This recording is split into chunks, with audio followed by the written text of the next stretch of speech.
Bonjour et bienvenue dans After the Storm, le podcast pour les femmes qui ont traversé des tempêtes, souvent dans leur relation, et qui sentent qu'elles ne veulent plus vivre comme avant. Aujourd'hui, j'ai envie de te parler d'un sujet un peu inconfortable, mais profondément nécessaire, parce que ça concerne beaucoup plus de femmes qu'on ne le pense.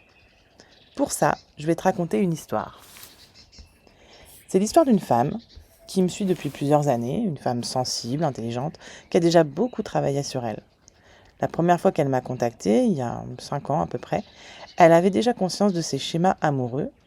Elle savait qu'elle répétait certaines dynamiques, elle mettait des mots dessus, et elle me disait déjà « je veux que ça change ». Puis, les années passent, et elle revient vers moi récemment, et dans son message, il y a quelque chose de différent. Il y a de la fatigue, une lassitude, et cette sensation d'avoir assez attendu. Elle me dit « là je suis prête, je veux vraiment faire bouger les choses ». Alors, on fixe un appel. Une première fois, elle reporte. Ok. On refixe une deuxième fois. Et là, elle vient pas. Elle m'écrit après avec une excuse. Et quand j'ai relu nos échanges, ça m'a mis face à une problématique. Parce que ce que j'ai vu, ce n'était pas quelqu'un qui ne veut pas changer. C'est quelqu'un qui veut profondément changer.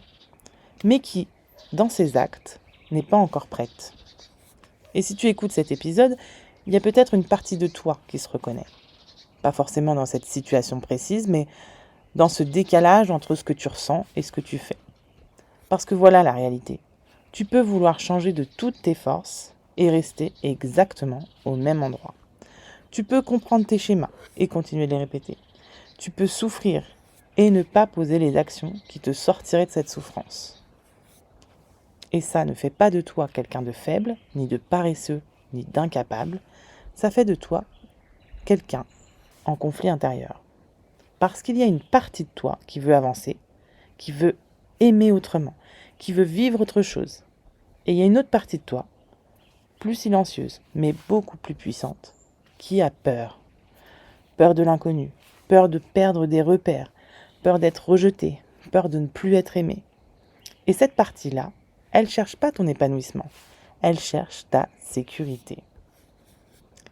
Et pour elle, le connu, même s'il te fait souffrir, ça reste plus rassurant que l'inconnu. Alors quand tu t'approches du changement, quand ça devient concret, réel, engageant, tu hésites, tu repousses, tu trouves des excuses, tu te racontes des histoires qui ont l'air d'être très valables. C'est ça, l'auto-sabotage.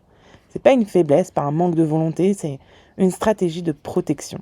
Parce qu'à l'intérieur, il y a une part de toi, plus jeune, qui a appris que changer pouvait être risqué.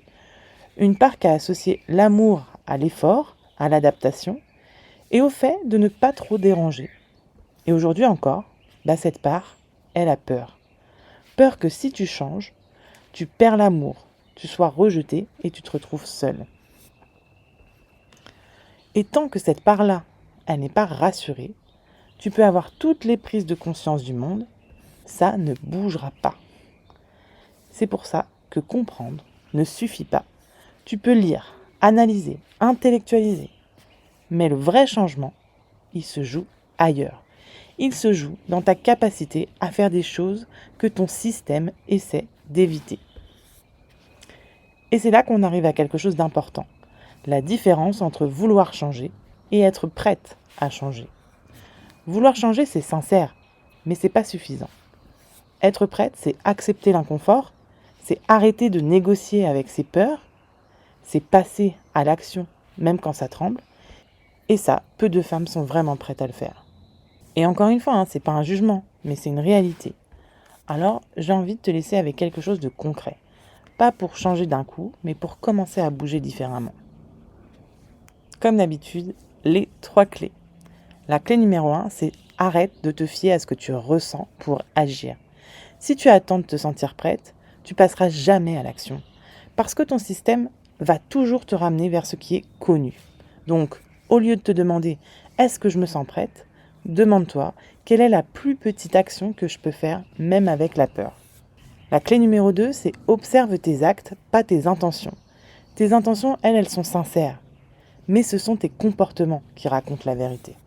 Regarde, qu'est-ce que tu fais quand ça devient inconfortable ? Est-ce que tu avances ou est-ce que tu évites ? Pour la clé numéro 3, apprends à te sécuriser autrement. Le problème, c'est pas ta peur. C'est que tu ne sais pas encore comment te sentir en sécurité sans revenir à tes anciens schémas.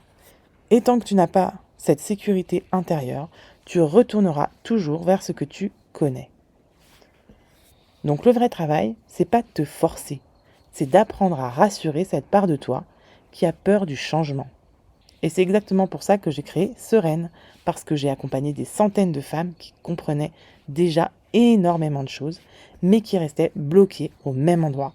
Et j'ai compris que le vrai travail, c'était pas juste de parler des schémas, c'est d'apprendre à sécuriser ton système pour pouvoir enfin agir autrement. Sans te trahir, sans te forcer, mais avec stabilité. Et si aujourd'hui tu te reconnais dans cet épisode, je ne veux pas que tu te juges. Peut-être que tu n'es pas encore prête, et c'est pas grave, mais sois honnête avec toi.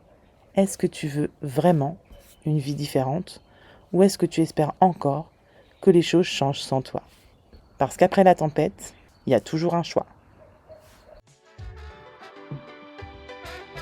Merci d'avoir écouté After the Storm. Si cet épisode t'a parlé, tu peux t'abonner au podcast pour ne pas manquer les prochains. Et si tu penses qu'une femme autour de toi a besoin d'entendre ça aujourd'hui, n'hésite pas à lui partager cet épisode. Tu as traversé, maintenant ose. À très vite.